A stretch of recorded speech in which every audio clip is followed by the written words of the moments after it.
Legend of Zelda Tears of the Kingdom has been out for months now, and as expected, the latest chapter in the long-running franchise has well and truly put its stamp on the gaming world. It would take hours to unpack everything that makes this game great. Still, in a nutshell, you've got things like the luscious setting, the profound narrative, the amusing characters, the addictive gameplay loop, the hilarious Ultra Hand builds, and plenty more on top. So in the interest of spilling Hyrule's secrets, here are some phenomenal details that you might not have uncovered so far. I'm Jess from WhatCulture, and here are 10 incredible details you missed in Zelda Tears of the Kingdom. Number 10. Apples under KAKARIKO Village Bridge. If you ever wanted a sign that developers listen to players, then this is one of those. The Legend of Zelda Breath of the Wild was known for its incredible secrets and hidden details, and one was the appearance of a lone apple underneath the bridge in KAKARIKO Village. It was just there, with no rhyme or reason. The mystery apple became surprisingly endearing among fans, leading to plenty of theories about the secrets it holds, memes about the mysterious fruit, and even poetry written about it.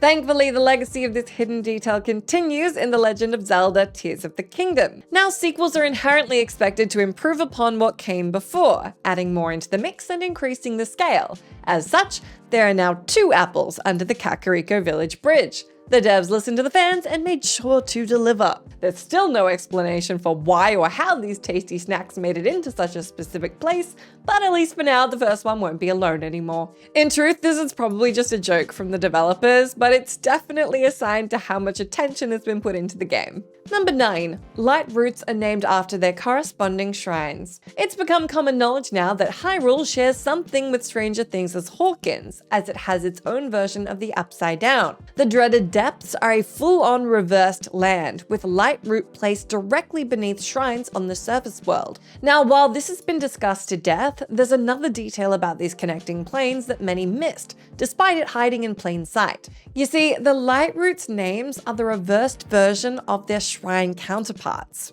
Here are some examples. Kissanona Shrine in Elden Canyon is located above the Anonisik Lightroot. Atsushok in the Tabantha region is mirrored by Kosustu, and Yamio in Hyrule Field meets with Oyime in the depth. Every single shrine in Lightroot does this, furthering the bizarre and eerie connection between the surface world and the land below. Some might say this is just an easy way of double naming everything. After all, you'd only have to come up with one name and then just reverse it. But coming up with a good name that sounds sensible both ways can't have been a walk in the park. Number 8. Link's Hairband. Venturing around Hyrule playing hero is more than enough for most Tears of the Kingdom players, but there are those who care about something more. The aesthetic. These players will hunt down the best looking armor, definitely work alongside Cece in her unique designs, and gather as many paraglider patterns as they can. But one aspect of Link that is not so easy to change is his hair, which isn't tied up like it was in Breath of the Wild. Many players who loved Link's ponytail were disappointed by his unencumbered flowing locks in the second game, particularly as they had no way of customizing it themselves. However, if you search closely enough, you'll find a way to return to his iconic look from the first game. If you head to Hateno Village, you can discover Link's old house, which now belongs to Zelda. Off to the side is a secret well. Take a look in there and you'll find a chest that contains Link's hairband.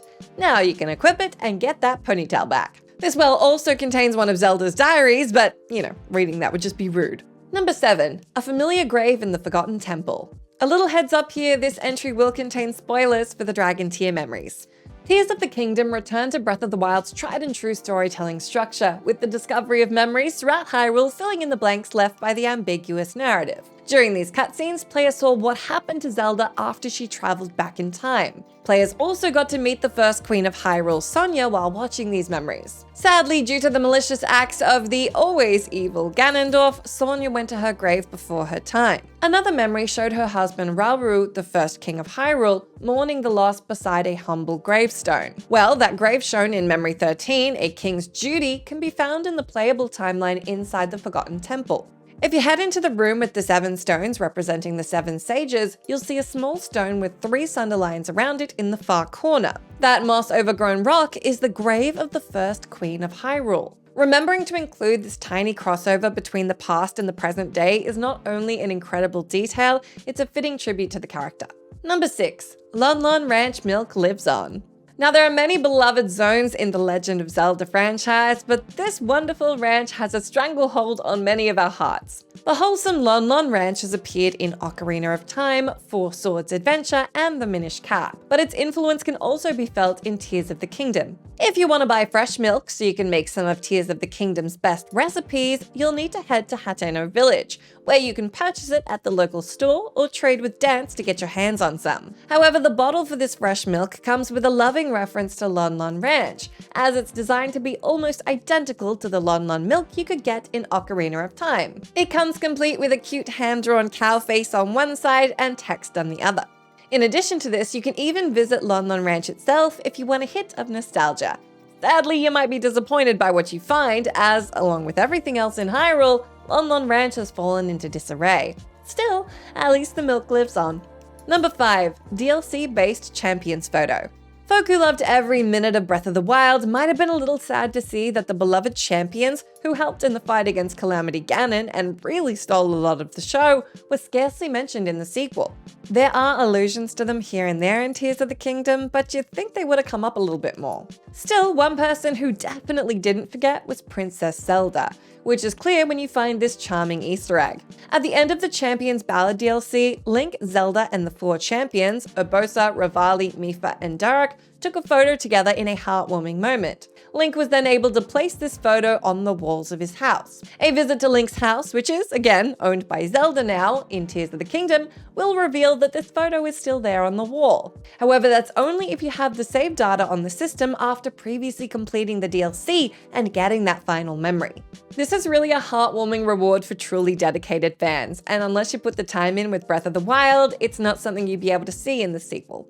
Number 4. The game over screen changes depending on how you died. The dreaded game over screen is something no gamer ever wants to get familiar with, but something they all must. Tears of the Kingdom has one that everyone has seen. However, did you notice that it changes if you perish under specific circumstances? Tears of the Kingdom's game over screen typically displays red text announcing that your game is over. However, you can receive 2 additional flavors, one yellow and one blue. To get the regular red screen, you simply need to die in a standard way, be it death by monster, falling, or any other grievous bodily harm. However, you'll see the yellow text if you die at the hands of electricity, whether it be a thunderbolt, an electrical weapon, or an electrical monster attack. Then there's the light blue text, which appears if you die by exposure to the cold, drowning, or freezing attacks. This unique detail actually carries over from Breath of the Wild, and if you haven't noticed it yet, you must be doing a pretty good job of not dying to the cold or lightning, so well done you. Number 3. The Divine Beast Masks. The Divine Beasts, which acted as the major dungeons in Breath of the Wild, don't make an official appearance in Tears of the Kingdom. It does admittedly feel strange that these giant mechanical creatures have vanished out of thin air. However, this was likely a deliberate choice to keep new players in the loop. Still, the Divine Beasts do have a connection to the sequel, and it's one you can wear. Across the land of Hyrule, you can find the 4 Divine Beast masks, which allow you to wear the faces of the colossal constructions. These divine helms can be uncovered in varying locations, including a cave in Zora's domain, an underground ruin in the Gerudo Desert, and more. However, adding to this detail is yet another hidden detail, making this one even better. After putting one of the masks on, you'll notice that the corresponding sage companion will put their sage mask on. From there, you can clearly see the connection between the divine beasts and the sages, as each one is reminiscent of the beasts, with minor changes here and there. Number 2. Zelda's torch bookends the narrative. This is such an innocuous little detail, but it perfectly captures the attention that clearly went into creating Tears of the Kingdom.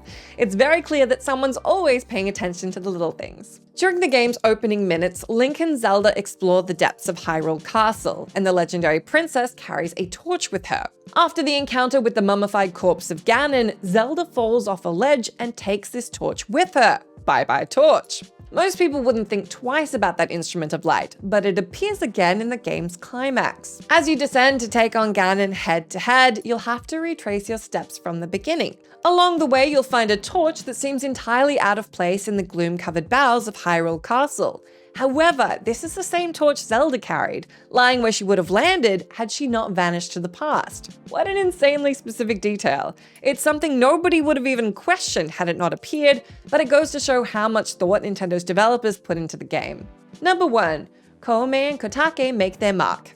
There are plenty of recurring characters in the Legend of Zelda series, but one particularly powerful pair is the duo collectively known as Twin Rover, separately named KOUME and KOTAKE.